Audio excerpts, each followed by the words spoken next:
My name's Alex Kloss. I'm Terrence Cody Shad. I'm Anthony Field. I'm Shane Summers. I'm Preston Bienerman. And today we're going to be talking about Nike.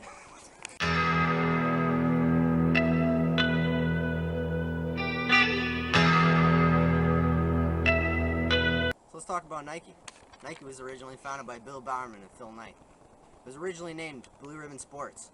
In 1971, the name Nike was coined after the Greek goddess of victory. Originally, they operated as a distributor for Onitsuka Tiger. Phil Knight, the track athlete from the University of Oregon, sold shoes out of the back of his car. The first pair of shoes ever made were made for a track athlete named Otis Davis, made by Bill Bowerman himself with a waffle iron. Now, sales for Onitsuka Tiger reached 20,000 in 1965. By 1971, Nike began to launch its own line of footwear, bearing the swoosh design, which they only paid $35 for. The swoosh wasn't patented until 1974. In 1976, Nike hired their first advertising agency, and they launched the brand ad called There's No Finish Line. By 1980, Nike had attained 50% of the market share in the U.S. shoe market. By 1988, In 1988, they launched the line for Just Do It, which was inspired by Gary Gilmore's last words before his execution. Nike today has grossed over $10.38 billion. Go up! Nike originally started making sports equipment for more American-based sports, such as basketball, track and field, and baseball. In later years, they ended up transitioning into sports that are more popular on a global scale, such as soccer, lacrosse, wrestling, cheerleading, auto racing, football, tennis, golf, badminton, squash, and even MMA. Their more popular lines come with their basketball lines, such as the Air Jordans, the Nike Max, and the Hyper Dunks. Also, in their soccer line with the Nike Pitch, and their skateboarding line with the Nike 6.0. Because of the different focuses on the different products that are popular in different countries, Nike is able to focus more of their advertising on sports such as cricket in India or different countries in Asia, and then soccer in European countries or South American countries. They can also afford to focus more so on sports such as basketball and baseball and American football here in North America.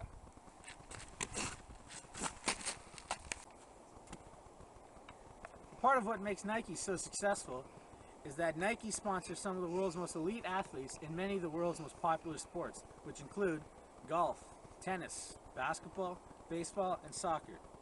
These athletes come from all over the world and are the top competitors in their respective sport. These athletes are Maria Sharapova. Maria Sharapova is a Russian-born tennis star. She is currently ranked number 2 in women's singles tennis. She collects $8.75 million from Nike annually, which is twice the amount of her top competitor, Serena Williams. Another Nike athlete is Tiger Woods. Tiger Woods is an American-born golfer. He is considered one of the best golfers of all time with 14 major tournament wins, many of which he was bearing the Nike swoosh on his golf clubs. And currently he has his own line of Nike golf apparel called the Tiger Woods Collection. He currently collects $20 million from Nike, making him the second highest paid Nike athlete. And the first highest paid Nike athlete is Michael Jordan. Michael Jordan is considered the greatest basketball player of all time. He endorses a very successful line of Nike shoes called Jordans. And before Michael Jordan signed with Nike,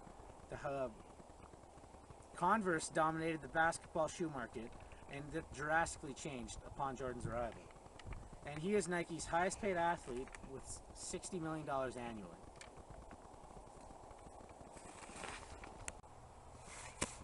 So I'll be speaking about Nike's global success. Nike, being a very secretive company about where and how their operations run, does not disclose a lot of information. I was, however, able to discover that they have issued out contract work for manufacturing to over 700 shops around the world and in the United States. Most of these factories that handle Nike's manufacturing are located in Asia, so countries like China, Indonesia, Taiwan, Vietnam, and etc. because they can get products made at a much lower cost. NIKE.Inc. globally employs over 30,000 people. This includes designers, marketers, and accountants. Contract work that Nike gives out to manufacturing companies also employs upwards to another 800,000 people. Workers worldwide in the retail stores alone are around 858 stores globally in 2014, which is the largest amount to date. Nike is definitely amongst the largest companies doing business in 6 of the total 7 continents. They have definitely acquired a majority share of this sporting goods market. So they have done so through the sale of their own brand of products, but also through the acquisition of another corporation that already exists in the industry. They purchased already established companies such as Bauer and Hurley, Bauer being a large acquisition because of their already established brand in the hockey world. Another large acquisition for Nike was the purchase of Umbro, a large company in the soccer world that definitely had a large impact on sales for Nike in the European market. They also bought out shoe manufacturing companies such as Converse and Starter that were definitely in direct competition with Nike. So Converse, being an already established brand, was seen as a good brand name shoe and very popular at one time. And Starter allowed Nike to expand their demographics because products were lower priced and allowed Nike to attract a different variety of customers with a more cost-affordable shoe. Out of all of the subsidiaries that Nike has purchased over the years, the only 2 that still remain under Nike's control are Converse and Hurley.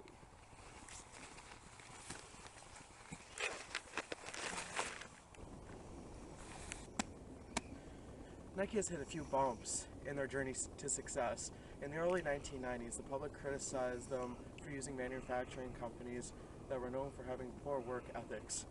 These manufacturing companies can be found in countries like China, Vietnam, Indonesia, and Mexico. These factories have a tendency to overwork employees. The manufacturing companies have violated many labor laws, like paying employees less than minimum wage and breaking overtime laws. Even though Nike has worked to stop dealing with these manufacturers that participate in unethical operations, they still receive tons of criticism from different groups for using cheap overseas manufacturing. They also were attacked by activist groups who were against using child labor after a report came out that a foreign manufacturing company were forcing children to work 16-hour shifts a day for 7 days a week. This caused an outrage in the general community.